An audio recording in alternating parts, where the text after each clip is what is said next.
ورسوله أما بعد فأعوذ بالله السميع العليم من الشيطان الرجيم من همزه ونفخه ونفسه بسم الله الرحمن الرحيم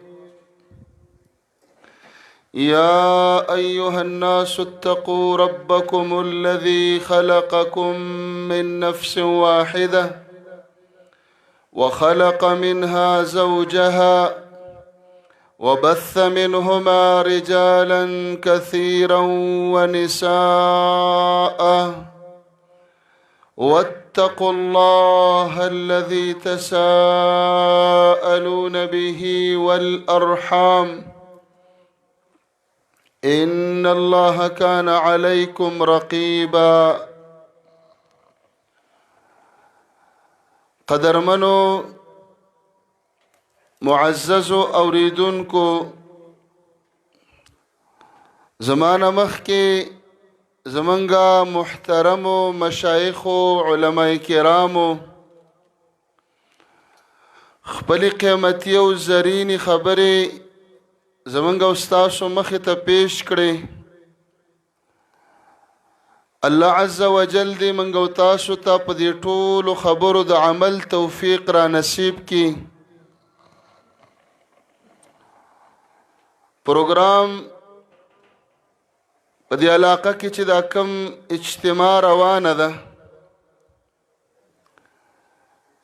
په دې کې زمونږ سره که په دې مسجد کې زمونږ ډېر ورونه حاضر دي نو دغه شان زمونږ میندې خویندې او بچیانې هغه هم حاضر دي او دا د دې علاقې د خلکو او بیا د مستوراتو د زنانو خوش قسمتي بی چې داسې یو قیمتي او د اجرونو ثوابونو نه ډکه اجتماع ده او په دې اجتماع کې د امت خویندې میندې هم حاضر او شریک دي. منګ ورونه او خویندې نارینه او زنانه یو جنس یو. ما آیات ولستو الله عز وجل فرمایي خلقكم من نفس واحدة وخلق منها زوجها.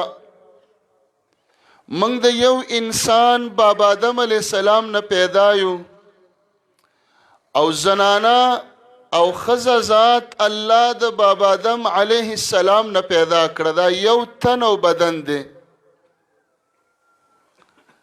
لکه څرنګه چې د اسلام دعوت ورونه علماء مشایخ کوي امدقه شان په میندو خویندو په ټولو زنانو باندې د اسلام دعوت دا فرض دی.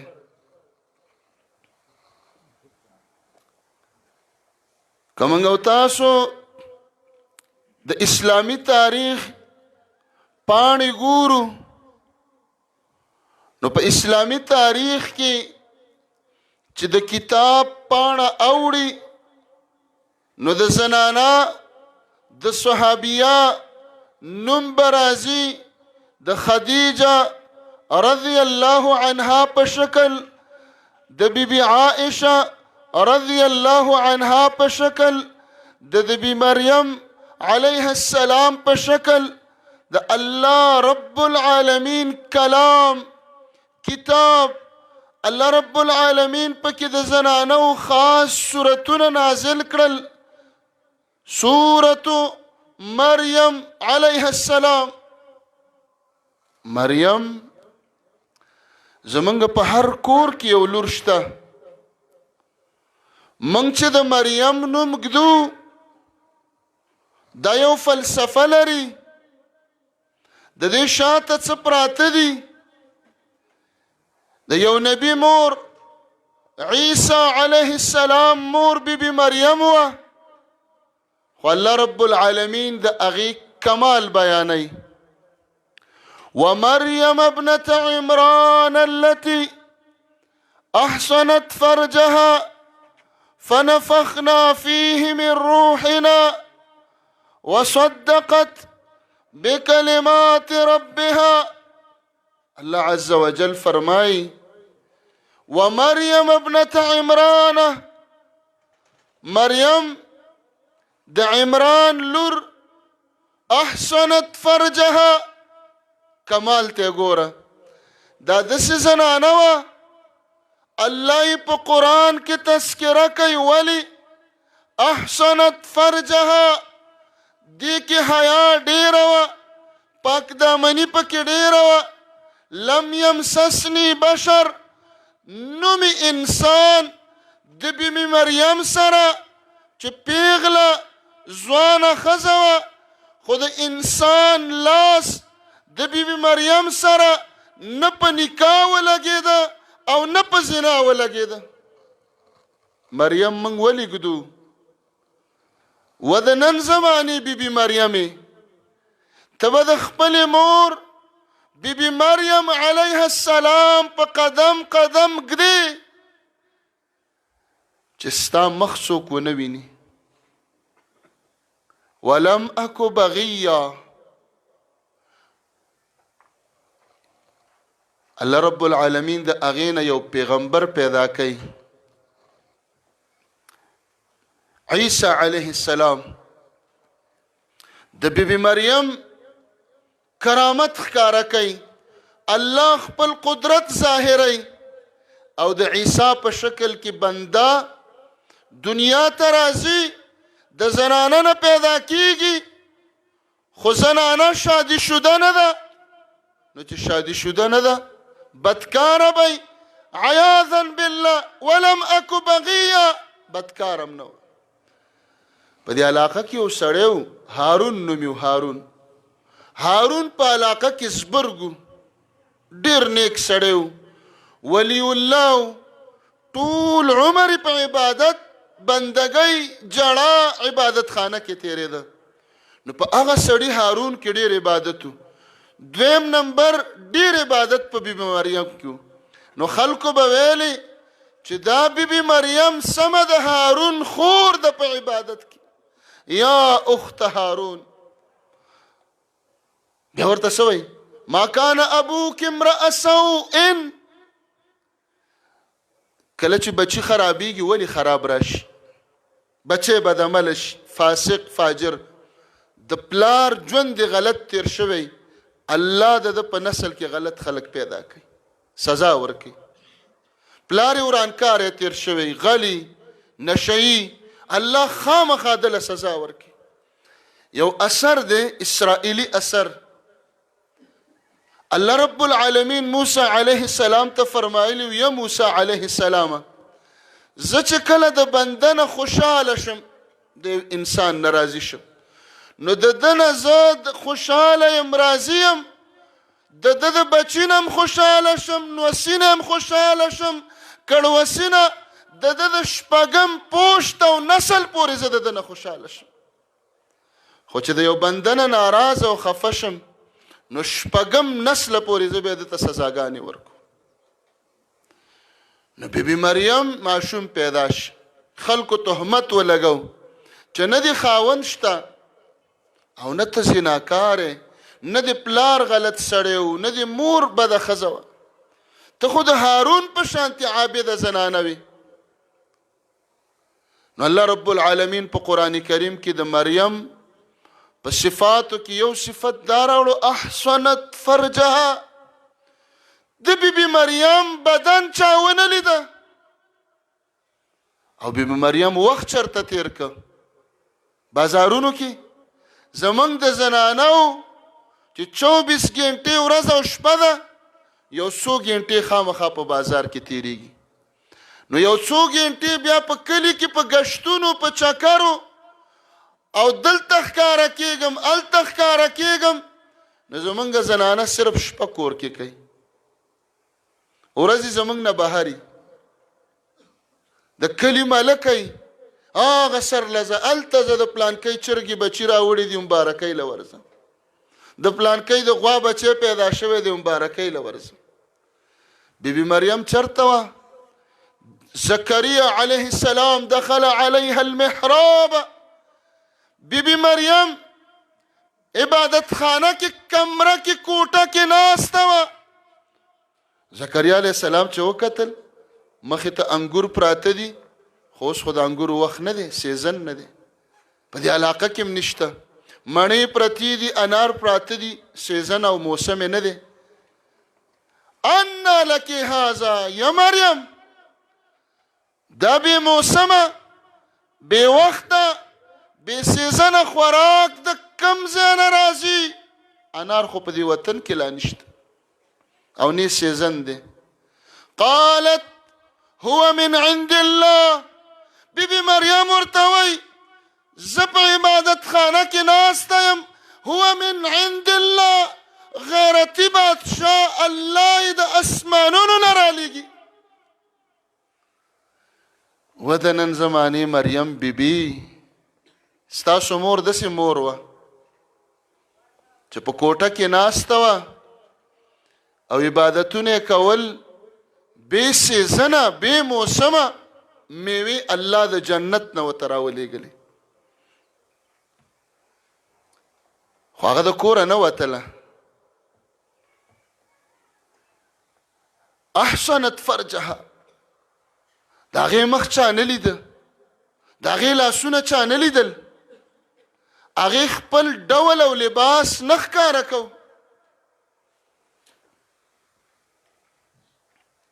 موسی علیه السلام په مصر کې و، یو قبطي و فرعوني بني اسرائیلي سره په جنګ و. موسی علیه السلام چې وکته دا بني اسرائیلي مظلوم او دا فرعوني ظالم، نو خلاصولی د فرعوني له سوک ورکه، خو د یو سوک سره سړی مړ شو، نو مړی ته وشو. د فرعون پارلیمنت وزیرانو فیصله وکړه چې موسی ونیسئ.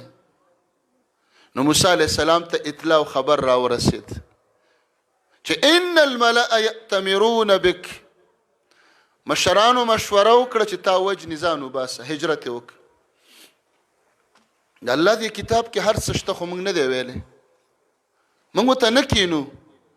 علماء چې بیانوي درس کوي، ترجمه کوي، دې دیوال ته دې دیوال ته دې ته بیانوي، څلور دیوالونو ته لګیایي، د کلي مقتدیان مسلمانان کورونو کې ناست. ولی چیس کمه، ولی میلمانه راغلی دي، ولی کاوه تیاره ده. نو موسی علیه السلام مړی وشتی، خطایی کی ګناهګار پې نشه او کافر یې مړ کړ. روانو یمن ته ورسید، ستړی و ډېر زیات، چې ویې کتل خلک راجمع دي، اوښان دي، څاروي دي، اوبه راوباسي، د کوی خوا کې حوض دی، تالاب دی، اوبه پکې واړوي، اوښان راشي اوبه وسکي لاړ شي. یو دوه زنانې ولیدلې او دواړه پیغلې دي، او دا دواړه زنانه تزودانې، څاروي اوبو ته زور کوي او زنانې ترې راکاږي، څاروي نه پرېږدي اوبو ته. نو موسی علیه السلام ورته وایي ما خطبکما، د سړو په منځ کې ولاړ یاستئ، مقصد هم څه دی چې څاروو ته اوبه هم نه ورکوئ، څه کوئ دلته؟ نو هغې ورته وویلې چې موږ څاروو له اله اوبه ورکوو چې دا شپنکیان او چرواهاو دا زمیدار خلک اوبه راوباسي، د دوی نه چې کمې زیاتې پاتې شي نو هغه به موږ څاروو له ورکوو. دا بوکه موږ راویستلی نه شو او دا خلک یې راوباسي نه زموږ دپاره، د دوی نه زیاتې اوبه موږ څاروو له ورکوو. فسقا لهما، موسی علیه السلام ورته ودرېده، د اته نهه کسه چې به بوکه راویستله په شریکه، هغه په یوازې راویستله. دې ته وایي پیغمبري طاقت. اوبې ورته واچولې. حیادار انسان، مومن انسان، غیرتی انسان چې زنانه وګوري چې ولاړه ده بد ښکاري، ځای به ورته پرېږدي. په قطار کې په لین کې دفتر کې ولاړه ده راځه مورې ته مخکې شه چې ته د دې ځای نه فارغه شي. موسی علیه السلام د بل وطن زنانه د بل وطن پکې نشته، هغه ژبه ستا ژبه جدا ده دا نشته. لا اله الا الله مو چې وویله د مشرق د مغرب شمال جنوب نارینه زنانه موږ ورونه او خویندې شو. موږ به د هرې مسلمانې په غیرت په عزت په حیا خفه کېږو. اوبې ورته راوویستلې سوري ته کېناست. زنانه وختي لاړلې کور ته زر فارغه شول. نو پلار یې ورته وویل چې دا ولې؟ وایي داسې یو سړی راغی او بوکې په ځان له راوویستله. وایي ورشئ سړی راولئ. فجاءته احداهما، زما دلته مقصد دی پکې، تمشي على استحياء. الله داسې فرمایي دا یوه زنانه موسی پسې راله. الله هغه مقصد وروسته که چې موسی ته څه وایي څه پیغام یې راوړی دی، نو الله د مقصد نه مخکې د زنانه مزل بیانوي چې دا زنانه روانه څنګه وه. وایي تمشي على استحیاء، دا زنانه د حیا د پاسه ناسته وه. حیا خو څه حیوان نه دی، نه اس دی نه اوښ دی چې زنانه ور وختله. یعنی دومره په حیا کې را روانه وه چې دا حیا یې د ځان نه لاندې کړې وه او حیا پې په بدن یې ورختلې وه، ټوله په حیا کې را روانه. نو هلته عمر رضی الله عنه تفسیر کوي، وایي څنګه راله؟ هغه وخت کې دا نستوڼي دا به د زنانو غټ کول، نو په دې کې به دلته جیب هم جوړو د سامان د کې غوستلو، په دې کې به جیبونو. مونږ خو یا په سینه جوړو، روپۍ زمونږ ډېرې خوښې دي، په دې زړه د پاسه مو ته جوړ کړی دی، او یا هم دې سیډونو ته هغوی به دلته جوړول، نو دا به غټو. نو عمر رضی الله عنه د دې تشریح کوي چې دا زنانه په حیا کې را روانه وه، وایي دا لاس یې داسې کړی په دا شکل باندې مزل وکړي. موسی علیه السلام ته وایي ان ابي يدعوک لیجزیک اجر ما سقیت لنا، پلار مې وایي راشه چې تا که مې اوبه راویستلې دي د دې دله پیسې در کوم، تا موږ سره ښه کړي دي. هغه ورسره روان شي. نو چې ورسېده لاره کې چې روانو، نو موسی علیه السلام ورته وایي چې زما خورې ته مخکې ځه، ځکه تا ته لاره معلومه ده، زه به وروسته درځم. یو ټوټه مزل یې چې وکړه، هوا لګي سیلی لګي، د هوا او باد به د دې زنانه برقه یا لوپټه اوچته کړه، خپه به یې ښکاره شوه. نو موسی علیه السلام ورته وایي چې زما خورې ته شاته شه، زه به مخکې شم چې په تا باندې زما نظر نه لرګي، او چې کوم طرف ته لاره تاوېدله غږ مه کوه، بس هغه طرف ته کاڼې غورځوه. په دې طریقه باندې کور ته راورسېدل. موسی علیه السلام په دغه کور کې اوس سپین ږیری سړی ناست دی چې د وخت نبي دی، نوم یې دی شعیب علیه السلام. هغه ته قصه وکړه ما نه مړی وشو، دلته راوتښتېدلم، هجرت مې وکړ. نو موسی علیه السلام ته وایي دا لور پلار ته وایي یا ابت استأجره ان خیر من استأجرت القوی الامین. یا پلاره امدا سړی مزدور کا، مزدور ته نه پیدا کېده، دا مزدور کا. ولې؟ دکې دوه کارونه موږ ولیدل، القوی یو خو پکې طاقت دی. مزدور څه ته وایي؟ چې کار ورته وښیوئ چې صحیح شو. مزدور دې ته نه وایي چې دیاړي کوي او د غرمې منزله راشي او بیا نفلونه په جماعت کې کوي او بیا پکې نیمه ګنټه او ګنټه ډډه واچوي، مالک ته خبر هم نه. مزدور به قوي طاقت کې وي، د مالک کار به سر ته رسوي. نو قوي کوم ځای کې و؟ د 8 کسانو بوکې په ځان له راویستلې وه. دویم الامینو، د امانتدار دی. امانت په کوم ځای کې و؟ یا زما پلاره دومره امانتدار چې یو د مؤمنې مسلمانې زنانه په بدن باندې د خپل نظر نه لګو چې یو سړی کې دومره امانت وي چې پیغلې زنانه ته نه ګوري نو دی د چا نه روپۍ هم نه غلا کوي داسې مزدور پکار وي چې په کور کې مزدوري هم کوي او د چا کور ته ونه ګوري نو زنانه مقصد مې دا و چې په زنانو کې به اول حیا وي عزت عفت پاک دامني دا به د دوی شی وی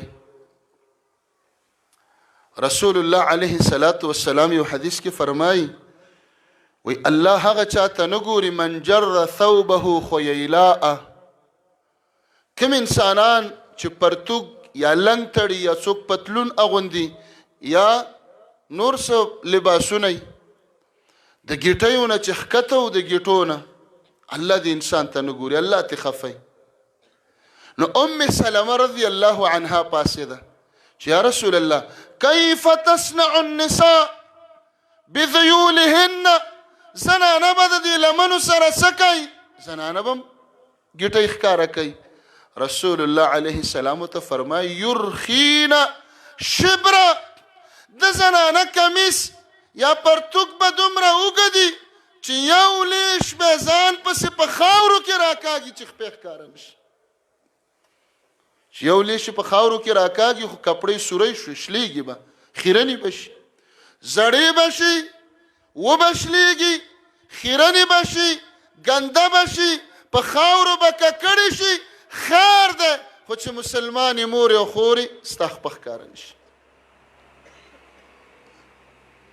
نو بیا هم کله ناکله خپه ښکاري نو نبی علیه السلام ورته یو ګز د پنډۍ نه یو ګز به اوږده پرتوګ جوړی لنګ جوړی دا به ځان پسې راکاږي اوس خو اسانه خبره د جرابې شته که خویندو میندو له پکار داسې نه چې صرف زمونږ زنانه په جمع کې مسلمانان شي په جمع کې خپې پټې شي په دې ښارونو کې هسې نه مسلمانانې کېدلې مټې به ښکاره وي په دې ځای کټ نستوڼي به بدنونه به ښکاره و خپې به ښکاره وي هلته پې الله ډینګې ماشه مسلط که چې دی پې مسلط که کپړې پوره وکړلې ولې چې ماشه ټک رانه کړي الله سره عذابونه شته اوس ورته خلک وایرس وایي عذاب چې راشي د سیاسان یې کو وایرس دی مخونه یې نه پټول پردې نه کوله حجاب یې نه کو الله کرونا راوستله نارینه او زنانه مخونه پټ کړه ماسکونه یې واچو خلک وایي وایرس لکه عذاب وي همداسې عذابونه راځي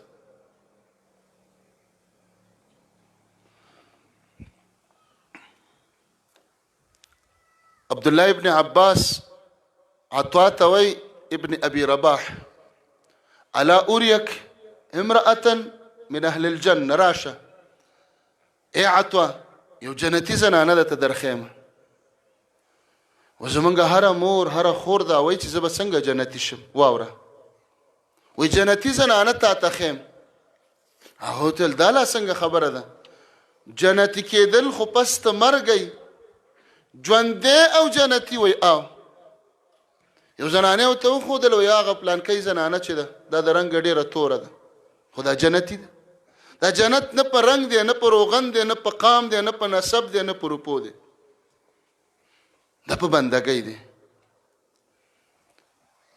وایي دا څنګه جنتي ده وایي دا زنانه رسول الله علیه السلام له راغلې وه او ویل یا رسول الله علیه السلام په ما میرګي راځي اوس ورته خلک غوټه وایي دا میرګي پیریان نه دي نه جنات دي او نه د دې د دم سره تعلق شته دی د بیماری د ذهني دماغي یا په ملا کې رګ کې مسله ده یا په دماغ رګ کې مسله پیدا شي دا دغه ځای نه پیدا شي راغورځېږي د یاري په ځای کې د اوبو په ځای کې د اور په ځای کې د غره په سر باندې په باترومونو کې دا بیماران راغورځېږي ګڼه ګوڼه کې راوغورځېږي دې ته وایي مرګي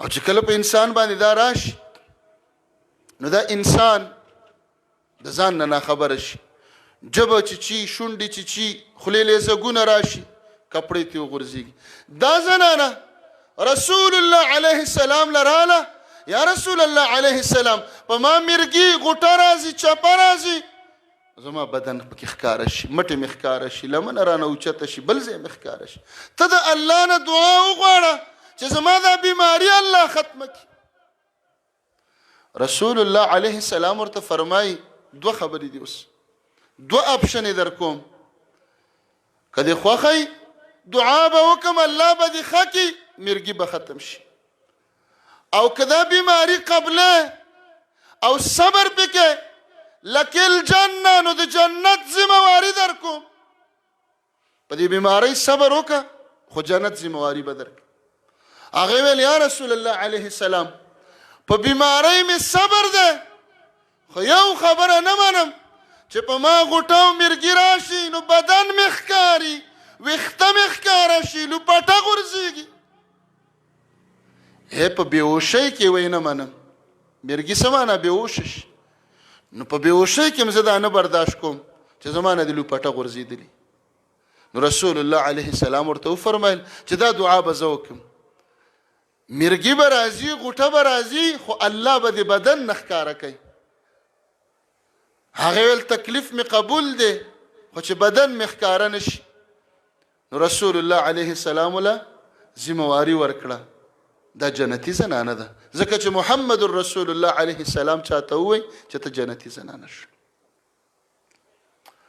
خویندو میندو او ورونو تاسو ته مې ویم د زنانه زیور د زنانه زینت د زنانه ښایست د زنانه ډول د زنانه کمال د زنانه غیرت د زنانه بهادري دا ده چې دا زنانه حیاداره نه چا سره فضول خبرې وکړي او نه فضول وګرځي دا ښایستم ده دا جنتیم ده دا مؤمنم ده رسول الله علیه الصلاة والسلام فرمایي هغه زنانه المتخيلات المتبرجات هن المنافقات لا يدخلن الجنة کمی زنانه چې ډول سنگار خلکو ته ښکاره کوي زمانه دا خویندې میندې خفه نشي په دې باندې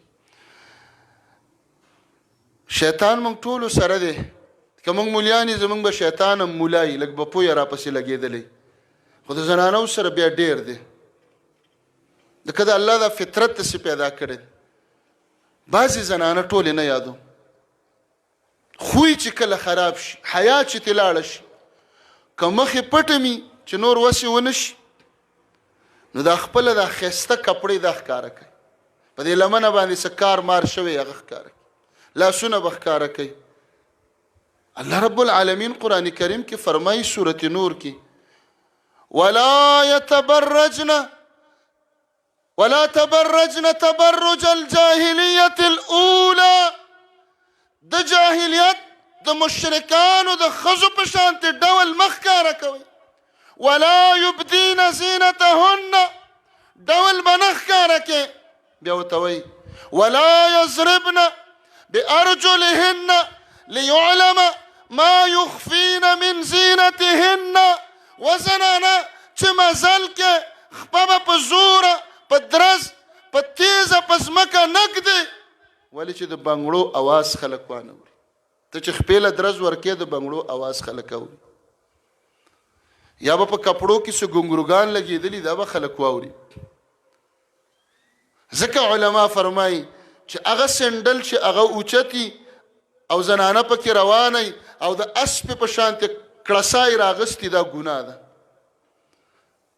هغه سنډل چې اوچتي موږ ته سنډل وایو تاسو به ورته څه وایي داسې پیزار یې اوچتې جوړ کړی که زنانه 5 فوټه ده نو نیم فوټ یې وله اوچت هغه جوړ کړي یو خو دا ځکه ګناه ده چې دا ابداء الزینت ته ډول ښکاره کړه دویم ولا یضربن بارجلهن دا اوچت د حد نه اوچت د ماچوه ولې ستا خپه په ځمکه په زور لګي اواز د بوټانو راوځي خو دریم دا زنانه دوکه کوي نبی علیه الصلاة والسلام ته چا وویل چې یو 2 زنانه دي او د ونې نه خنډۍ خنډۍ دي لنډۍ دي دا د ونې نه چې لږې پاتې اکثره دا لوبې دی کوي هغوی ځان له وایي سینډل یا پیزار جوړ کړي لاندې ورپورې لرګي کلک کړي نو په هغې کې به لږه اوچته ښکاره کېدله دا دوکه ده لکه څنګه چې په پیو کې خلک ملاوټ کوي او په شیزونو کې دا زنانه هم ملاوټي ده دا خو نه خلاف شریعت دی نبی علیہ السلام واضح منع کړی دي که ته پیزار اوچت په دې نیت هلې چې زه پکې جګه ښکاره شم لوړه ښکاره شم دنګه ښکاره شم وزما مسلمانې خورې او مورې ته دروغجنه شوې او دروغ کبیره ګناه ده ته اوچته نه وې او ځان دې اوچت وښود کلابس ثوبی زور حدیث کې راځي د دروغو جامې دې واغوستلې بعضې خبرې داسې کې نه وې غاړم بندېږي کې وایو خلک رانه خفه کېږي دا څه چې وایو که ستاسو کورونو کې نه زمونږ کورونو کې شته ځکه دا علاقې پاکې دي د دې فتنو نه د دې فساداتو نه د هغه رئیسي علاقې دي دلته ایمان ډېر دی غیرت ډېر دی خو د ښارونو علاقې ډېرې تباه شوې نو زنانه به صحیح با حیا با پرده دا د دې کمال دی دا جنتي زنانه ده هغه زنانه المتخیلات چې په ناز ګرځي ناز څه ته وایي کږه وږه په خیال روانئ سټې ورسره کوک کړی بس د ناز خپل اندازي ډول ښکاره کوي او ډېره د کوره وځي زه نه ویم محمد رسول الله علیه السلام فرمای هن المنافقات دقه منافقه ده جنت په حرام ده تسبیح دی اړی کال کې دی 2 عمرې کوي جانماز دی په سجدو سوره کې روزانه دی 15 سپارې تلاوت کوي خو چې ډېره ګرځي او بازار ته ځي ډول ښکاره کوي ناس کوي خلک فتنه کې اچوي سره د منځونو منافقه ده سره د علم منافقه ده سره د بخاري او د مسلم د ویلو منافقه ده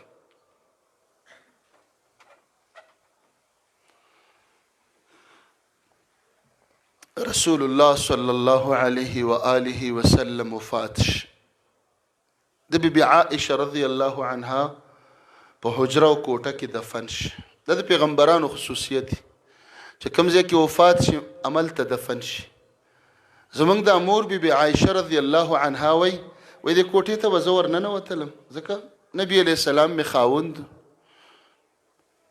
قبر له به ورتلم څه وخت پس ابو بکر صدیق رضی الله عنه وفات شي هغه هم د نبی علیه السلام په څنګ کې دفن شي نو زه به بیا هم دې کمرې ته ورننوتلم 2 قبرونه پکې شو نو ما به ویلې ابي و زوجي یو مې پلار دی او بل مې خاوند دی نو کله برقه په سر کله لوپاټه په سر او کله همداسې ورغلی ځکه بل څوک نه و قبرونه یادوي سړي ژوندي نه یادوي وایي چې کله عمر وفات شي او عمر دفن شي عمر څوک د عمر چې خلک نوم واوري ذهن ته داسې راځي چې دا به یو زورور یو جابر یو ظالم یا داسې یو سخزړی انسان و نه نعوذ بالله هغه دومره د الله نه یریده او دومره نرم زړی و چې د ډېرې جړا د وجې نه په دې مخ کې 2 کرښې جوړې شوي اوښکې بیا هر وخت را روان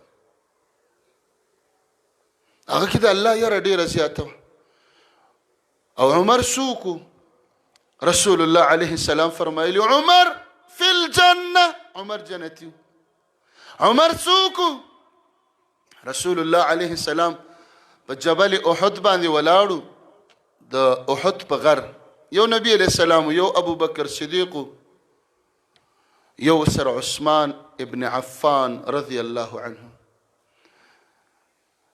د 4 کسان دي دا غر د سو خوځي د زلزلہ رااله رسول الله علیه السلام د خپا په دې غر باندې زور کړه زور ورک چې اثبت احد احد مخوځيګه ولی خوځيږي فانما عليك نبي وصديق وشهيدان یو در باندې نبی ولاړ دی، یو ابو بکر صدیق دی او 2 شهیدان دي، عمر او عثمان دواړه شهیدان شو. نو عمر داسې یو مقام لري، رسول الله علیه السلام فرمایلی زمانه رستو بل نبی نه راځي. ختم نبوت دا زموږ د مسلمانانو عقیده ده، رسول الله علیه السلام نه رستو قطعا دنیا ته بل نبی نه راځي. د نبی علیه السلام نه رستو که څوک د نبوت د رسالت دعوه کوي چې زه نبی یم یا زه مسیح عیسی یم یا زه رسول یم، دا به دجالي، دا به کذابي، دا به فراډي وي، دا به ګڼکپي، دا به دوکماري، دا به کافر، خو نبی نشي راتللی. رسول الله علیه السلام فرمایلی زمانه رستو بل نبی نه راځي، او که نبی راتللی عمر به نبی وي. عمر د نبوت حقدار انسان خو نه راځي بل. عمر ته رسول الله علیه السلام یا عمره په کومه لاره چې ته روانې او شیطان خبر شي چې په دې لاره عمر هم را روان دی، الا سلک فجا آخر، شیطان تختی دا لاره عمر ته پریږدي او شیطان به په بله لاره ځي. د یو عالم لیکل ما کتلي وایي په دې مسجد نبوي کې یو دروازه ده باب عمر رضی الله عنه. نو زمونږ د دې ګاونډ د ایرانیان د شیعاګان دوی چې هلته لاړ شي چې وګوري باب عمر په هغې نه ورځي. نو هغه عالم ویلي وی رسول الله علیه السلام رښتیا فرمایلی چې عمره ته په کومه لاره ځې په هغه لاره شیطان نه ځي. ته چې په کومه لاره ځې نو ستا په دروازه باندې دا شیطانان نشي درتللی. مقصد مې دلته دا و چې عمر یو جنتي انسان، او زمونږ استاسو خو رواجو مولا نه چا ستر نه کو، د پیر نه چا ستر نه کو. مولا مور او پلارو، خلکو به راوسته د نغري په غاړه بیا کېنه. پیر مور او پلارو. اوس پکې یو ډاکټر پیدا شوی دی، ډاکټر هم مور او پلار دی. خو چې مور یا خور چې کوم ضرورت دی هغه ورته ووایه، چې د کوم ځای ضرورت دی هغه ورته ښکاره کړه. که خواښې لاړه د انګور ټولې قصې ډاکټر ته بیانې، که انګور لاړه د خواښې ټول غیبت ډاکټر ته کوي. ته به وایې چې دا یې ورور دی یا یې پلار دی. نو ستر خو نه و، پرده نه وه. مولوي صاحب چې دی هغه مور او پلارو، پیر صاحب مور او پلارو، میاګان پکې مور او پلارو، سیدان پکې مور او پلارو، سبزادګان پکې مور او پلارو، ډاکټر پکې مور او پلارو. دا ستر دی د چا نه کوم، د ستر پاتې څوک شو. که هر څومره عالمي استازي، مدرسې موږ لرو که نه لرو، د زنانو مدرسې موږ ټول لرو، استاز د پلار حیثیت لري. خو استاز ته اجازت نشته چې د پردی نوڼه چې د شاګردانې دي د هغوی سره لیده کاته وکړي.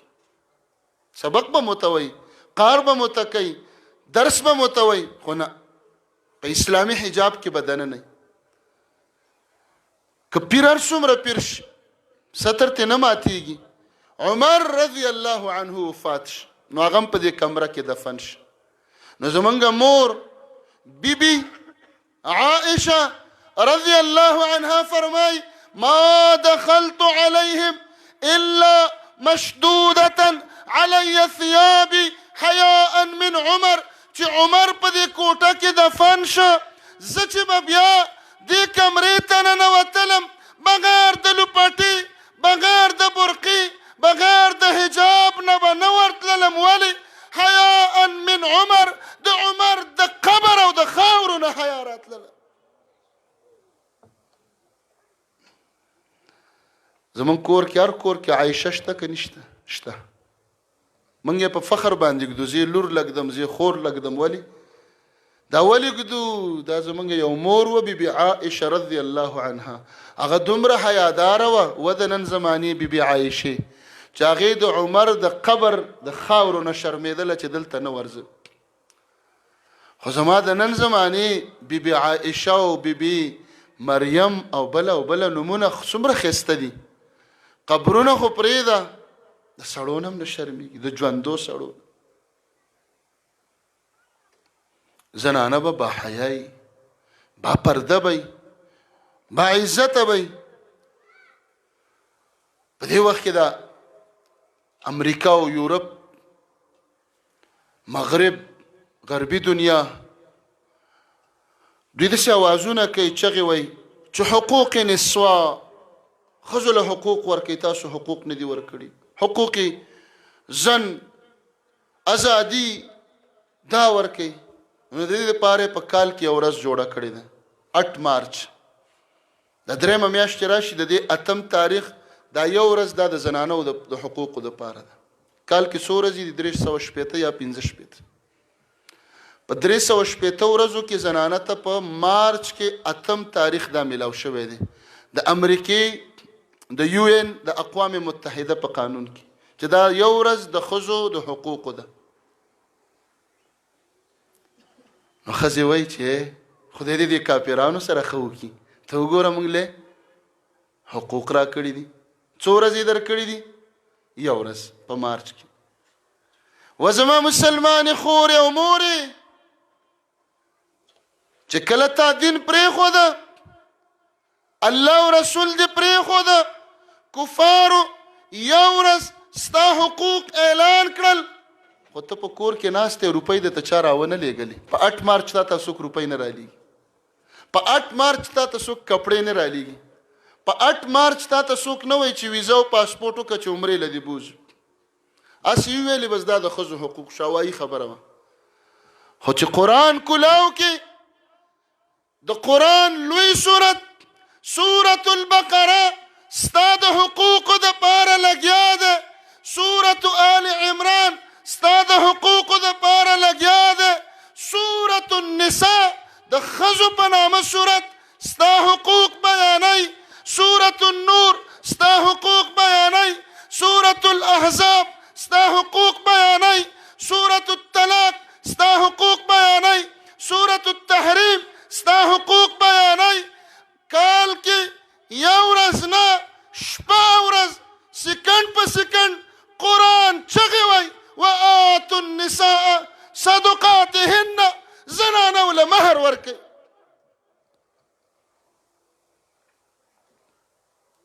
مدوکه کېږه په دې اوازونو، په دې چغو باندې، د دې اوازونو، د دې چغو چې دا ښځو له حقوق ورکوي او راویې باسئ او کور کې م کېنولي دي او سړو سره به اوږه په اوږه کار کوي او پارلیمنټ ته دې لاړه شي.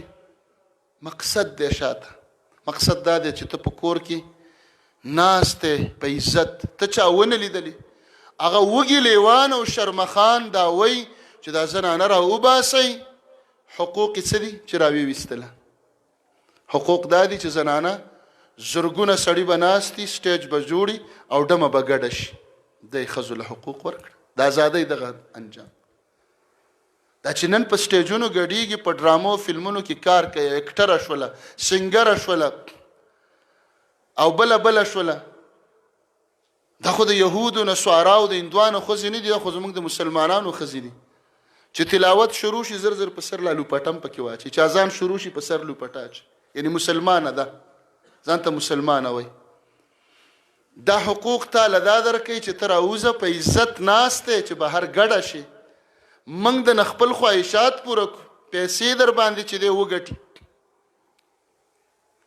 هسې دا یو عالم قصه کوله د پوهې دپاره، وایي څه وخت کې د غرونو د زمري راووتل او لیوان او شرمخان او پړانګان، په دې غرونو کې چې څومره ځناوري، لارې سرکونه بند کړل، موټروې بند کړل او جي ټي روډ بند کړو، د دیر دا روډ بند کړو، دا ټول ولې هلکه دې ځناورو دا روډونه مو ولې بند کړي دي؟ موږ احتجاج کوو، در نه ورکوو. ولې؟ ګډو چیلیو سره ظلم شروع دی، موږ د هغوی په حق کې اواز اوچتو. یا لکه ځناورو د ګډو چیلیو سره څه ظلم دی؟ ظلم دا دی چې ته وګوره مالکان د شپې بوځي او دروازه ورپسې بنده کړي او پړو کې وتړي او باړې وله جوړ کړی، غوجلې وله جوړه کړي، د شپې ازادي ولې نه پرېږدي؟ ازادي ترې اخیستې ده. موږ د هغوی دپاره ازادي غواړو. دا ظلم دی د دې ګډو چیلیو سره. بندي کړي دي او تړلي دي او ګیا وتږدي او اوبه ورته اچوي. ګډې چیلۍ چې د دې اوازونو نه خبرې شي وایي الله دې دې ځناورو له جنت ورکړي. داسې خلک پیدا شوي زموږ دپاره چغې وایي، زموږ د ازادۍ دپاره، زموږ د حقوقو دپاره. احتجاج ډېر شمل جام شي. د ګډو چیلیو د رمو مالکانو فیصله وکړله چې احتجاج ډېرېږي، ملک کې نقصان دی. دا ګډې چیلۍ به ازادې کړو چې د احتجاج ختم شي. د شپې مرایله کړلې، بس چا تړلې نه چا دننه کولې، نه چا دروازې بندولې، نه ورپسې چا شپول را بندو. ګډې چیلۍ ګرځېدلې. مالک له به خبر راغی فلان کې ستا هلته یو چیلۍ مړه پرته ده، سر ته چا خوړلی دی. بل به خبر شي ستا یو چیلۍ هلته پرته ده، چا ته 2 لاسونه خوړلي دي. هلکه ستا هلته یو ګډه پرته ده، نیمه چا خوړلې ده.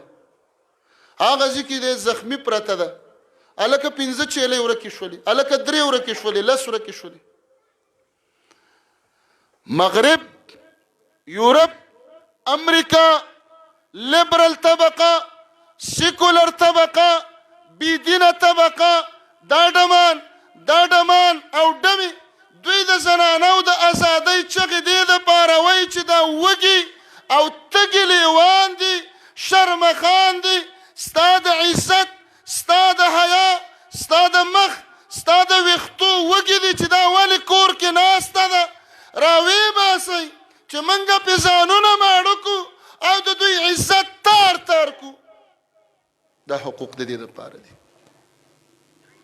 تعالی چې الله او رسول کوم حق در کړی دی، که تا قرآن ولسته نو ته به وایې چې یاره دا قرآن کریم خو ټولې د زنانو خبرې کوي. د دې نه غټ حق شته؟ د دې نه لوی حق شته؟ ته په کور کې کښېنه، خاوند به ځي 10 کاله دی، 20 کاله دی، 15 کاله دی، دوبۍ کې، عربو کې، امریکې ته ځي، یورپ ته ځي، چې هر چې اسمان ته دې وخیږي خو دی به یې ګټي او تاله به یې راوړي. دیاړي به کوي، غره له به ځي، لرګي به راوړي، د ورځې به خښتې چلی خو تا به ساتي. د دې نه غټ حق چرته دی؟ د دې نه بل عزت چرته دی؟ خو بس فطرت خراب شي. فطرت مؤمنه زنانه دا به داعیه دعوت به کوي. دعوت به څنګه کوي چې څه خو زده یې که نه. نو د دې دپاره دا مدرسې جوړېږي. زنانه به مدرسو له ځي، درس به وایي، قرآن به زده کوي، بخاري به زده کوي.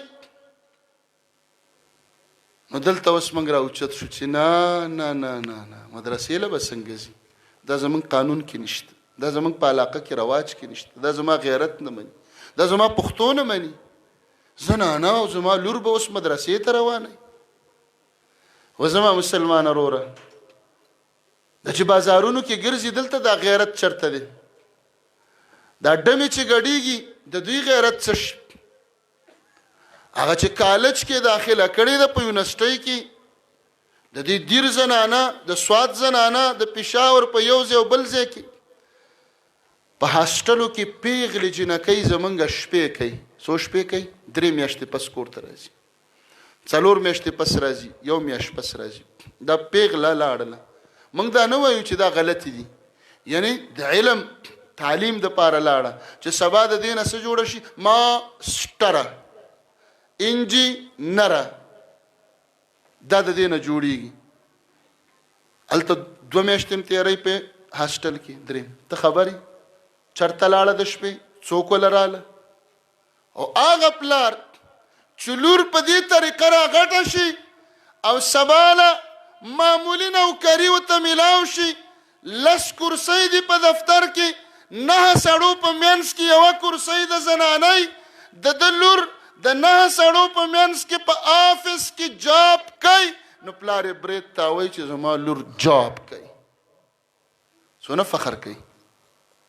خو چې زما او ستا لور بخاري په غیږ کې ونیسي، قرآن کریم په غیږ کې ونیسي او مدرسې ته ځي، موږ شرمېږو. چې لور ښځه جومات له به څنګه ځي مانځه له به څنګه ځي موږ د زنانو اعتکاف کوو د سړو د زنانو تیر کال 333 کسان موږ سره ناستو نیمې زنانه وي نیم سړي باچا صاحب دا دی ناست نو هلته مولیانو راپسې لټ سپیکرې کولاوې کړي چې دا په کوم ځای کې راغلي دي چې زنانه به اعتکاف کوي او زنانه خو د کوره وتل نشته دی که نه زنانه خو به په کور کې ناست دی تقریرونه یې راپسې وکړه دا د جمعې خطبې ټولې په ما پسې وکړه نو ما ورته ویلې وه مولوي صاحبانو هلته زموږ په خوا کې ډېر غټ غټ بازارونه دي د زنانو کوچي بازار مینه بازار نوم مینه بازار صدر بازار شپی مارکیټ بیری باغ گنج بازار پلانکې بازار زه تاسو سره ټوکې نه کوم په الله مې دې قسمې کې په دغه بازار کې یو حیادار سړی تېرېدلی شي صرف دومره زنانه پکې او څنګه زنانه مخونه هم نه یې پټ برقې نه هم داسې ښکاره مخونه ومولوي صاحب دا خوله دې په هغه وخت کې په موچیتار تړلې وه چې دا زنانه هلته ځي او ته ووایه چې بازار کې څه کوي دا سکولونو کالجونو ته چې دا ډلې ډلې رواني او په بس کې د پردي هلک سره ناست دی دلته د خوله میخونه پې والي نه که نه کور کې به ناسته یو ما ورته وویلې زمونږ په کورونو کې اسماني نور خو لګي که نه او چې د کوم ځای کې زنانه اعتکاف کوي زمونږ سره هغه بیسمنټ یا تاخانه د اسماني نور او عوام پکې نه لګي ستا کور ته تره زوی ماما زوی کاکا زوی ترور زوی څنګه ډایرک راځي دا 10 ورځې کې دلته هېڅوک نه راځي داسې د حیا زیاته پیدا کبل مړه نو خو بس څه به وایو یو وایو بله را یادېږي جوماتونه جوړو د زنانو د مانځه ځای پکې نه ولې مسجد چې جوړ شي غټ مسجد به نیم مسجد نیم پاتې شي په دې کې استاد جي له 100 کمرې جوړې کړي 2 کمرې د استاد جي د بچو شولې یو پکې چې د استاد جي د کتابونو شو مکتبه شو یو پکې غټ باتروم جوړ شو هغې ته به تاله لګېدلې مخصوص برای امام دا صرف د امام صاحب دپاره دی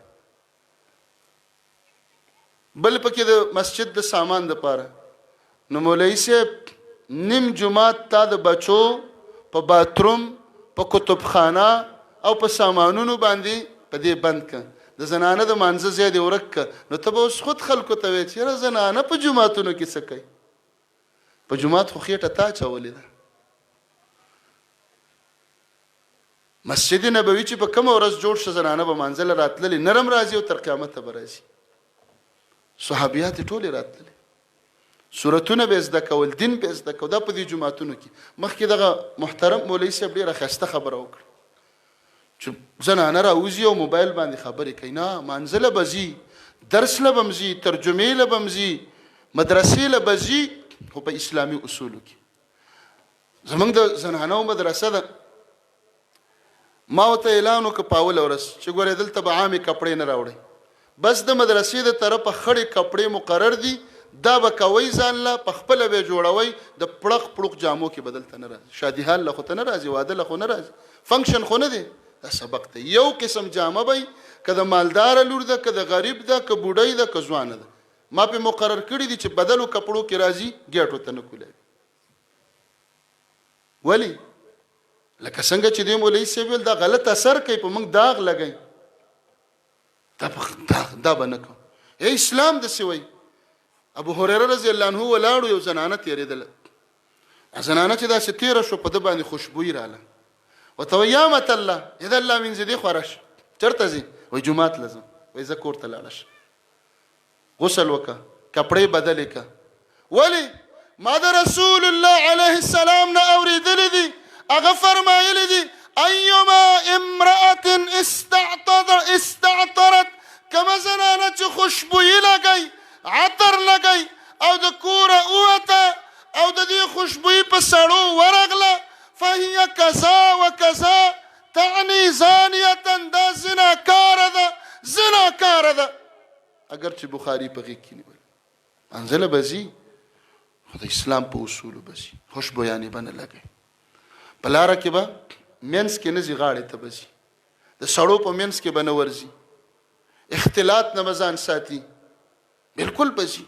څوک یې منې کولی شي؟ څوک یې نشي منې کولی. په پرده کې به ځي، مدرسه به نه بدنامې. هسې نه و زما مسلمانې خورې او مورې چې ستا د مدرسې د وجې نه، ستا د بې حیا ګرځېدلو د وجې نه مدرسه او دین بدنام شي، بیا به څوک لور خور مدرسه کې نه داخلي. داسې کېږي کله نا کله. عالمه زنانه ده، پلانکۍ جامعې نه فارغه ده، سند ممتاز مع الشرف فرست پوزیشن راغلی ده، باجی راوستې ده، زنانه ورته راجمع شوي دي، باجی تقریر کوي. خو د باجی په سر باندې خپله دومره نرۍ لوپټه ده چې ویښتې پکې ښکاري. دا به بد اثر کوي که دا به ښه اثر کوي؟ که خفه کېږئ دا خبرې به بندې کړمه. داسې راغونج غوندې شولی نو حق ویل تریخ دي، خفه رانه نه شئ. ځکه میلمه یم او بیا به وایي چې بس راغلی و مړه چې څه په خوله ورتله هغې یې ویل. نه په خوله نه راځي، په سوچ سمج سره یې ویم او په دلیل باندې ویم. ځان یادوم. څوک یادوم؟ عالمه زنانه چې ودرېږي او د دې کپړې تنګي فټ فکس او دا تقریر کوي. زنانه خو به زنانه ته د حیا درس ورکوي. نو زما عالمې خورې ته به د حیا درس څنګه ورکوې چې ستا خپلې کپړې تنګي؟ ته به د عفت د حیا درس څنګه ورکوې چې ستا کپړې لنډې دي؟ الله اکبر. اخیری خبره، زنانه به دعوت کوي، مدرسې له به لاړه شي، دین به زده کړي، په اسلامي آدابو کې چوکاټ کې، په پرده کې، په حجاب کې. چې دین زده که اوس به داعیه جوړه شي، خلکو ته به څه ورکوي؟ دعوت. زنانه وګوره، په دې باندې کتابونه لیکلی شوي دي، داعیات زنانه. د زنانو په خلو سړي مسلمانان شوي، د زنانو په ویناګانو باندې سړو اسلام راوړی دی. محمد رسول الله صلی الله علیه و آله وسلم باندې چې وحی راله، کور ته راغی، یریدلی و. په کور کې زنانه ده خدیجه رضی الله عنها. موږ دا نوم ولیږدو، د دې هر نوم شاته یو فلسفه او یو سبق پروت دی. خدیجه رضی الله عنها اولنی ایمان په محمد رسول الله علیه السلام په کائناتو کې زنانه راوړی دی. تاریخ وګوره، دا د ابو بکر صدیق نه مخکې مؤمنه ده، دا د علی رضی الله عنه نه مخکې مؤمنه ده، او دا د زید ابن حارثه رضی الله عنه نه مخکې مؤمنه. دا درې اولنی مؤمنان دي، خو زنانه فرست پوزیشن په ایمان کې رااله، اول نمبر. زمونږ زنانه اول نمبر په جوړو کې راځي چې دې کړې ده، او خاوند د شابه د شپې ورته په سترګو باندې سکان کېدي چې نه او ماله به دا جوړه راوړي. په دې کې اول نمبر ده. زمونږ زنانه اول نمبر دي په پیشن کې.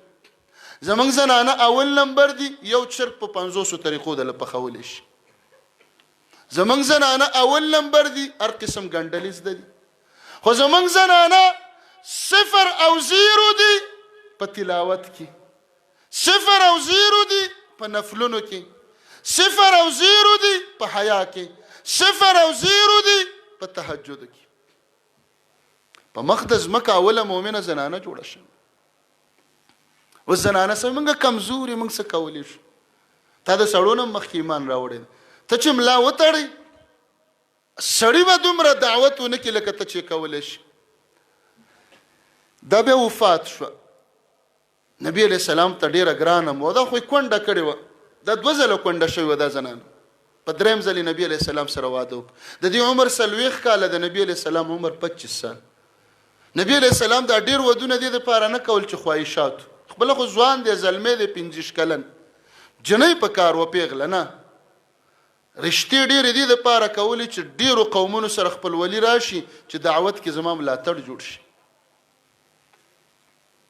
که نه د جنکو کمې خو نه و مکه کې، او دته چا انکار کو، خلکو ته صادق او امین ویل.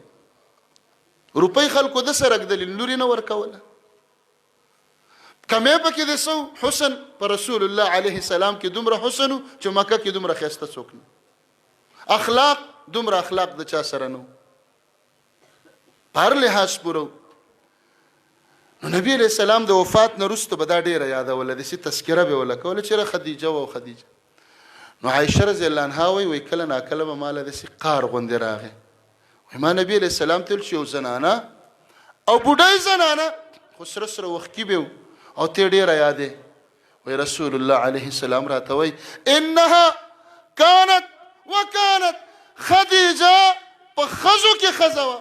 خلک وایي که نه پلان کې په سړو کې سړی دی، سړی خو ډېرې کوپړی خوځېږي خو یو نیم پکې سړی، هغې ته خلک څه وایي نارینه.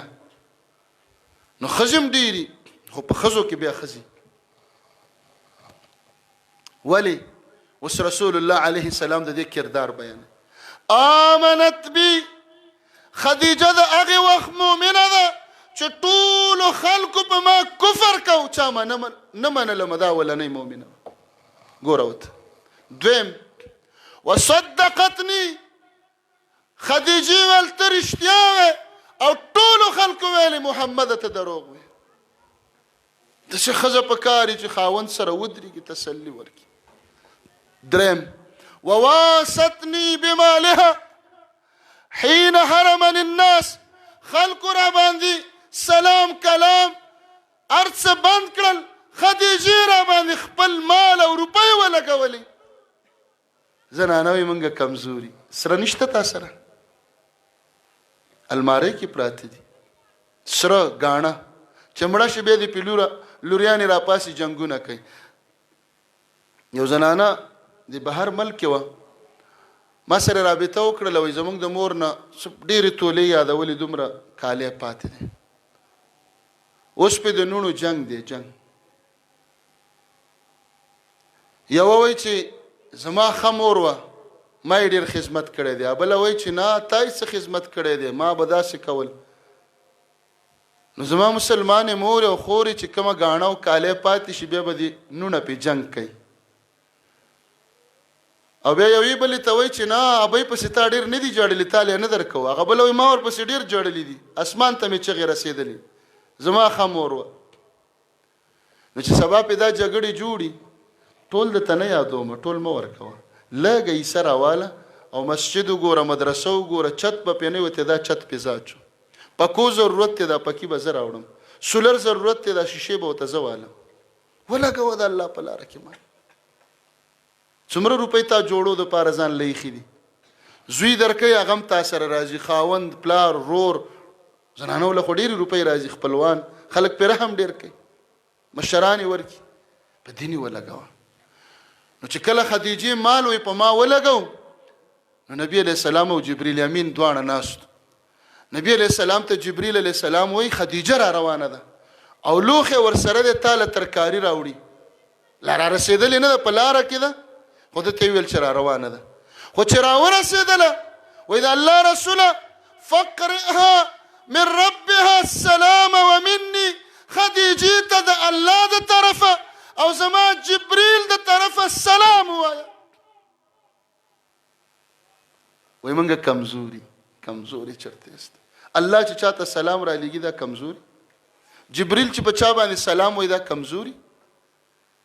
خدیجه نن موږ دو زه لور باندې اقدم خور باندې اقدم دا نوم ولې د دې شاته یو سبق پروت، یو خدیجه داسې کردار یې کړی، داعیه زنانه تېره شوې ده، مؤمنه زنانه تېره شوې ده، اخلاقی زنانه تېره شوې ده.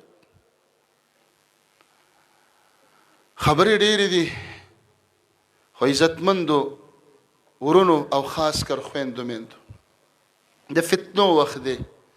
موبایل به زما مور سره وي، زما خور سره به وي، زما لور سره به وي. اوس ضرورت شي، مخکې به د مولیانو مونږ لږه سخته ویله، اوس یې سخته ځکه نه شو ویلی، ضرورت شي. مونږ په خپله چې به هغه ځای کې کیمره ولیدله دلته به هم ترې مخ پټو، کیمره به هم په پیزار ویشتله، خو دا ضرورت داسې شو چې نه مو جومات کې پرېږدي او زه وتړلی شو. زما د خور او مور سره به موبایلي، زه د دې نه انکار نه کوم ځکه د دې به ضرورت دي، د هر چا ضرورت دي، خو ضرورت دوایي خلک دومره خوري چې دی ناجوړی چې ښه شي به یې وغورځي. دا موبایل دومره یوز که او دومره استعمال که چې څومره ستا ضرورت. ستا ضرورت صرف حل ته دی، خبرو ته.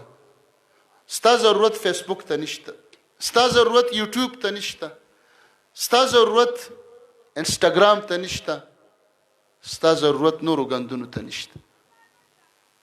بس دومره زنانو ته موبایل ورکو چې موږ سره په خبرې وکړي، سوال او جواب وشي. په کور کې یو مشره زنانه به هغې سره به موبایل، مور به هغې سره ټیک شوله. ښځې سره زنانه ده که نه ښځه ده، بهر پېشاور کې، سعودي عرب کې، دوبۍ کې رابطه به کې، ژوند د دې نه بغیر نه تېرېږي، سلام کلام به کې، ضروري خبرې به. خو یو خبره نقصاني ده، خیر دی مه خفه کېږئ. هغه دا ده چې په کور کې مور هم شته، ورندار هم شته.